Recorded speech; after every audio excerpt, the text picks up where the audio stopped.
नारायण नारायण। श्री प्रवचन भक्तिजनों में आपके सामने पढ़ा है श्री विष्णु पुराण का द्वितीय भाग का 12वां अध्याय नवग्रहों का वर्णन तथा लोकांत समझ ज्ञान का उपसंहार का प्रसंग आपके सामने रखूँगा। आशा है आपको अच्छा लगेगा। तो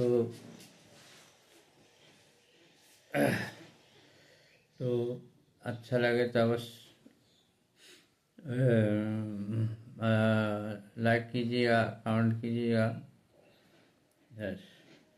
श्री पाराशर जी बोले, चंद्रमा का रथ 3 पहियों से युक्त होता है।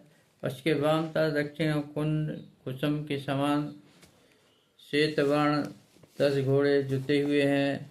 ध्रुव के आधार पर स्थित वेगशाली रथ से चंद्रदेव भ्रमण करते हैं और नागविठी पर आश्रित अश्वनी आदि नक्षत्रों का भोग करते हैं। सूर्य के समान की किरणों के भी घटने बढ़ने का निश्चित क्रम है। मनुष्य सूर्य के समान समुद्र गर्भ से उत्पन्न हुए उसके घोड़े भी एक बार जोत दिए जाने पर एक कल्प पर्यंत रथ खींचते रहते हैं। मित्र, सूर्यगुण के पान करते रहने से क्षीण हुए कला मात्र चंद्रमा का प्रकाशमय सूर्यदेव अपनी एक किरण पुनः पोषण करते हैं। जिस क्रम से देवगण चंद्रमा का पान करते हैं उसी क्रम से जलापहारी सूर्यदेव उन्हें शुक्ल पद से प्रतिदिन पुष्ट करते हैं। मित्र, इस प्रकार आधे महीने में एकत्र हुई चंद्रमा के अमृत को देवगण पर पीने लगते हैं, क्योंकि देवताओं का आहार तो अमृत ही है। 33,333 देवगण चंद्रस्थ अमृत का पान करते हैं। जिस समय 2 कलापात रहा हुआ चंद्रमा सूर्यमंडल में प्रवेश करके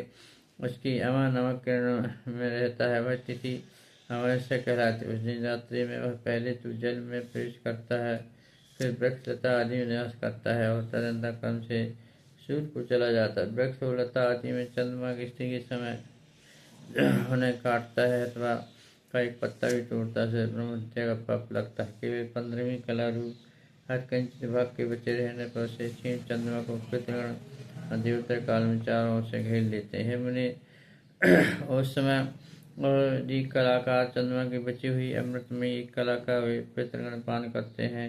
अमावस्या के दिन चंद्र रश्मि से निकली हुई सुधामृत का पान करके अत्यंत सोम बरिषद और अवटस 3 प्रकार के पितृगण एक मास पर संतुष्ट रहते हैं। इस बार चंद्रदेव शुभ पक्ष में देवताओं की ओर कृत पक्ष में पितृगण की पुष्टि करते हैं तथा अमृतमय शीतल जलकर्णों से लता वृक्षादि का और लता वृद्धि आदि उत्पन्न करके तथा अपनी चंद्रिका द्वारा आधारित करके वे मनुष्य पशु एवं कीट बंगाली सभी प्राणियों की पोषणा करते हैं। चंद्रमा के पुत्र बुध का रथ वायु अग्नि में द्रव का बना हुआ है और उसमें वायु के समान वेगशाली 8 वर्ण घोड़े जुते हैं।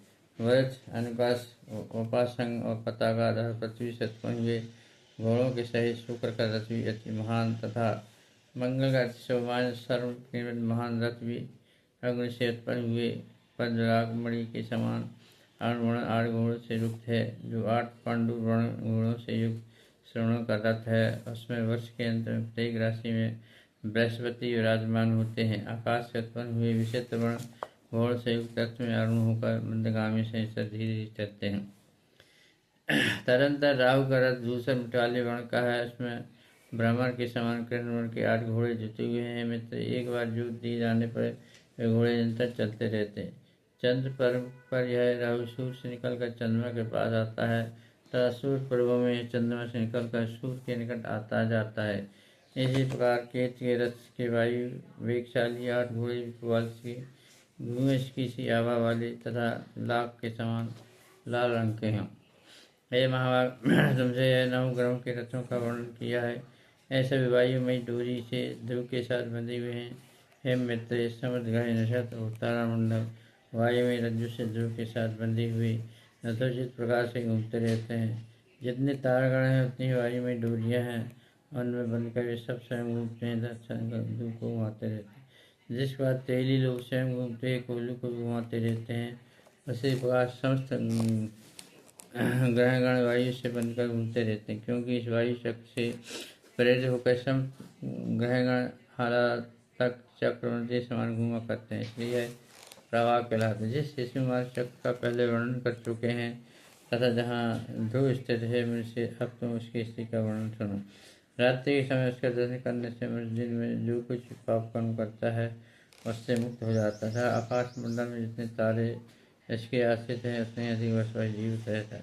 और तान पर उसके ऊपर की हन टूड़ी है और यज्ञ नीचे की तथा धन ने उसके मस्तक पर धार रखा है। उसके हृदय केश में नारायण है, दोनों चरण में अश्विनी कुमार है तथा जंघाओं में वरुण और आर्य में है। शतवंशर उसका शिशन है। मित्र ने उसके अपान देश को आश्रित कर रखा है तथा अग्नि महेंद्र कश्यप ध्रुव पक्ष भाग में स्थित, शेष कुमार के पुष्प भाग में स्थित अग्नि आदि 4 तारे कभी अस्त नहीं होते हैं।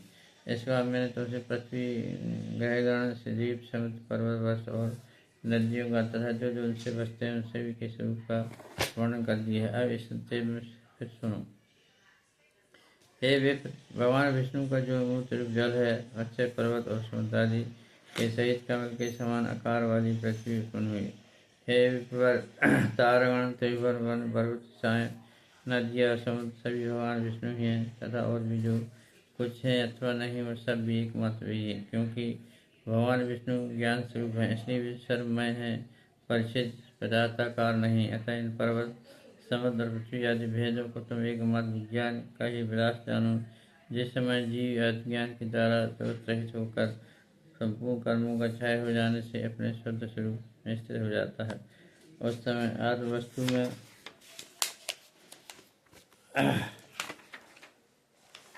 वस्तु में संकल्प वृक्ष के फलस्वरूप पदार्थ भेदों की प्रतीति नहीं होती है। जिस कोई भी घटादि वस्तु है ही कहाँ, यदि मध्य और अंत से रहित नित्य एक रूप ही हो तो सर्वव्याप्त है। जो वस्तु पुनः पुनः बदलती रहती है वो पूर्वत नहीं रहती, उसमें वास्तविकता ही क्या है। देखो, मृतिका ही घट रूप हो जाती है और फिर वही घट कपाल कमाल से चूर्ण राज और रस से अणुरूप हो जाती है। तो फिर बताओ, आज में कर्मों के वशीभूत हुए मनुष्य आज स्वरूप को भूलकर उसमें कौन सी सत वस्तु देखते हैं। अतः जिस विज्ञान से अतः कभी कहीं कोई पदार्थ नहीं है, अपने अपने कर्मों के भेद से भिन्न भिन्न विषयों द्वारा एक ही ज्ञान नाना प्रकार से मान लिया गया है। वह ज्ञान अति शुद्ध निर्मल शोक और विभाज्य सब दोषों से रहित है। वही एक सतस्वरूप परम परमेश्वर वही द्वितीय जिसमें पृथक कोई पदार्थ नहीं।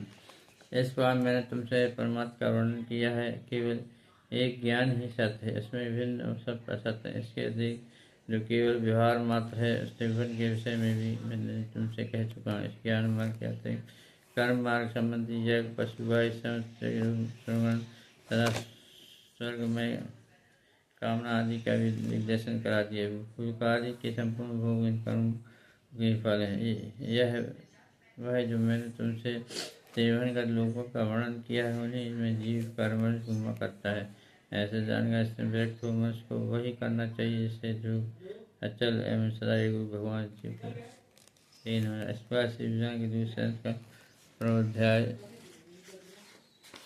समाप्त। राधे राधे कृष्ण